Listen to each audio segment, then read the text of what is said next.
ما مستعلي براسي فرصتي خوشة أمر وافيك ودانشتوين أمر أن يكون أنا تسجيلكين رنگ الروج خوي بي إن شاء الله بي بسرچاوي شي جوان وخوش وبرز بو گوراني كوني كردي كباب توزيع يا هنرمني كردي فيش كوتو بيان تيجيشتو شوفنا دروا موسيقى خوين بي وامش تنب خنا برشاو شيوو رنگي شي جوان وتازا كخلق يادي فولكلوري كردي خوي بكاتوا طبعا شانازي كاين كوا سرچاوي ورقتنا كتو بوي جا حاجه كفر سيرك ليكم فرم جانك باقش ما بلوي في السيارة قبك ماله وباش اللي معلوم بلي منيش كوا دانشتون بيك هو لبر ميكروفونك يا خصاك شك اولني كلبر ميكروفون ام خصو تسجيل بكري يعني فقط اماني كوا تسجيل مان كنت امشتانا منيش او موالف يشاو كوا او بشرشيراني هان بري وبين ويان لو بدواوين او انا استفاده لما اكن بنوعك كابيتا شتيشي زورترين جوان بو ملتكمان بو او غنجاني كوافي اغنو واي في بحسينو في دوشان من هوارم وتوان بلم بدلو دروني سيبر هيزا واليم او روجي او بسكشيراني جين كامبيت سرچاويك بو فولكلوري كردي بلا ما ميفر سيرك لك كمان مستر فرم جنك حزه كان بس كي خو كي الشو دايك بويت وشون حز لا يعني موسيقى كير وشون ودايب مقام فيربون او بچن دقيق حس كم رون ما كيتو بتاريخي ياخو بميجوج يعني خو ساتشاو فرم جنك كاك شمال بلح مشتك بندا لكركوك لدايك بوم لقرتشي تجي الشعري لدايك بون من صاري سيانزا دي سيانزا ولو باش لخزمت ملا صراحة لناوت هيكيا غرفة يقبو دستي بمنارة أنا قلت لخزمت أو أمام هو لا أو قرآن مختم كرد لباش أمك القرآن مختم كرد ملايك لتتشبو ملا رؤوفيان بيوت حافظ بو حقيقة بري دني زور دنيا قوري بو قبا فقد حمو مقامو أوانيك إخوان ومسلا بصرا بشتيوا روجي جمعانان ويا قرآن يخوان لحقيقتها زور جوان عادايك وبنديش زور بهوس كوت مستر هوس قرآن خوينين أو شخصة ودسم كده قرآن خوينين بتجويد وابزانم مدي بخوا حوت هشت او شش حوت هشتارك بو نوعا لو باش باوكم بقربان حازري هاتين جونا ليلان ليلان ما ينوى تبيعي ليلان دي الشيخ حسيب وغريق رحمة بيه واو شخصا بيايك زور عالي مقام وبيايك زور دانا وصاحب فكر بلا اليوم ما ينوى ألي كابرايك بو غريق رحمة بيه خضر باراميان ام خضر بهراما يك دواي اويش يتر بو ناوي كامل بو خلط تفلو كامل بري تنيا بو الله ويسي نوعك الله ويسي او من هج يموتوا وكو دو باش الله ويسي ميشي شي لترس او دايشي لترس بو نوعا من خون دايا مقام الله ويسيو قتارو خاوكرو خوشيديو آيايو هجراني شنكو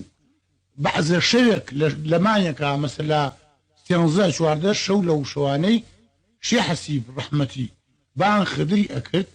تموري لي أدابة تموروها زور جوان أما قاماني الرازانو ومنيش خل لفنايك ودانشتمم لفنا زلاميك وآية لمجلسك لشونيكا خوم ما تأداو زور تشاك ليم ورقل لباش أمي كمدتي زوري بسرعة شو زانيم كوا زور شاك تحسي أما خامانا صارت خرمان بوقت خرمان لسر خرمان شو زور درنگ لبر أمي للروم نأهات لأني وشيكا دسم كده الله يسيمو كوقتك الله يسيمو تومك أو رحمتيا أو أستاذة كخدرينا وبوتمان لك شو بخبره وجويليه ومرحوم شي حسي بش غريب رحمة بيه ايش لو دنا بخبر عاتو بس كده جو بردن بيعني برسيالي كد اما تشيبو خاويك من هي موجودة حر حاضر عارفينها وتي بخوار شيخ أما علي مردان خوارزم كان وقتي كي بيشو بقصة يمد بخوار بلا باش شو أمانو حتى نختي لروش كان بقصة لو بدوا الشيك لغير مرحوم أو أستاذ هذا منا بوتن كابراي أستاذ ومتأثير بو دنيا زور بس داودي وأمانم بو دسم كردوتن حتى هوا بجيق تمور قيلدا تلتمور غام خود بشري من زانيم كوا أم أستاذة متأثير بو لوا كوا من برانبر أو دانشتو بو أمنع مقامانم لغرا أوتو لبر أما من زانيم أو متأثير بو مجبور مام لو بدواوا تقريبا ببينج مانگ شش مانگ كاكش مال أتشو متشور لتشور أو وقت قولاني موود بخوم چونكو چونا چورا كشم سبب أما بو معلوم جناب تفياو كباو چينا ماو كوتر دس خارو أمانة خارو جوتي فيها كردم خارو دريوي فيها كردم خارو مثلا أنو عيش دشتي فيها كردم لو چورا بخوم دس بكرد قولاني وتن دي تا مدتك لو بدواو لخارو عاجز بوم تبعي أو مقامانا تحتيل كردور شاك وكولا فيش روتمان هاتم بغا ليه اللي بغا كاك حميد هي حميد شاكي المهندس ام شخصا مني برد لباقوبا لا يخوي كدمي مأمور مخزن أجغل او حبس خانو خص خانو كيانك اللي الروجة تشوم بونا خواردن بو بازار تماشام كد كابرايشي اختيار دانشتوها ستيف جگره برجيني جون بيو بو مقامك اخوينتو مقامك انا مزانيش دانشت ملايوا وتم بعربي وتم لطفا باي دفلس جگر ممكن دفلس تا جان مشاست فلس كابرات تون ما شد جگر متي تو دروكي و جگر خواردن هاتو ايشته وتم خوا جمله مقامه بو دانشتو وتي بو حد مقامات يوتم بري خوم اخر الموش وتي من ناناسي شيمت بن والله وتي من مرتزا خان اصفهاني وسلامتك اجر مدوش غريب احمد شو استاذ ام شخصا وتي من مرتزا خان اصفهاني ومن مشهور لا ايران شو معنا وخوم اصلم كود في موابي وكتفكم كوتي ما هابادي موابزان ام شخصا اصلا شوم الرام ولا حميد ام قسم لا حميد حميد الى بقى تو بها نيكينا حارس ام شخصا لقى يا مام هو تقريبا صاروا هيك شي شنك مقاماتي تواني بيمي فيرك دوتي يمرق لو بدواو لقى اصغر همدانيه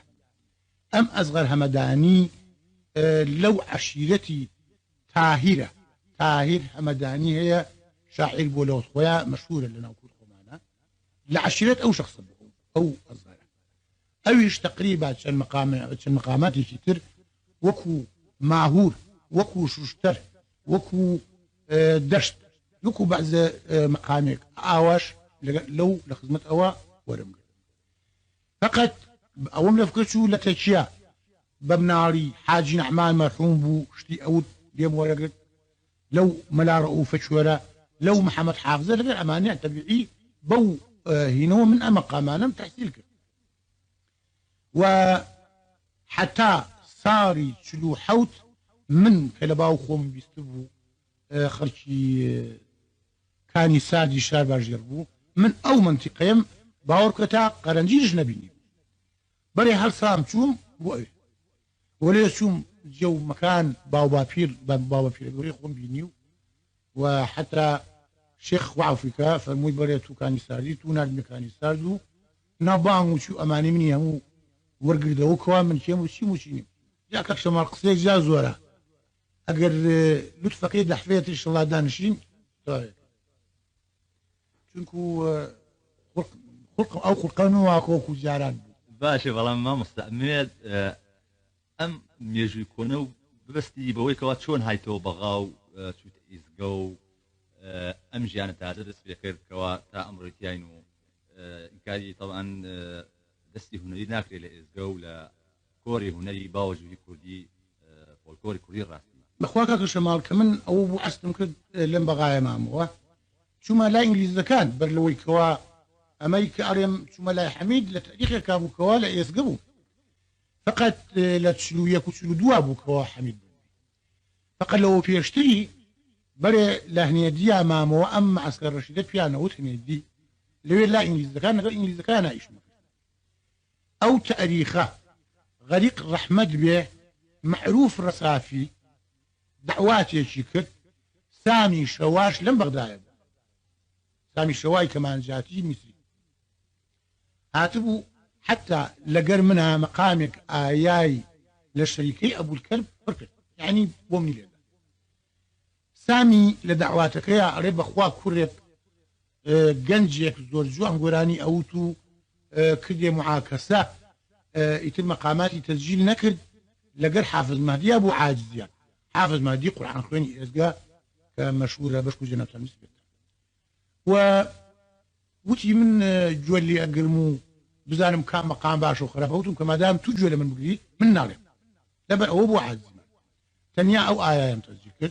سامي الشواب معروف يوتيوب غير احمد بيه معروف السافي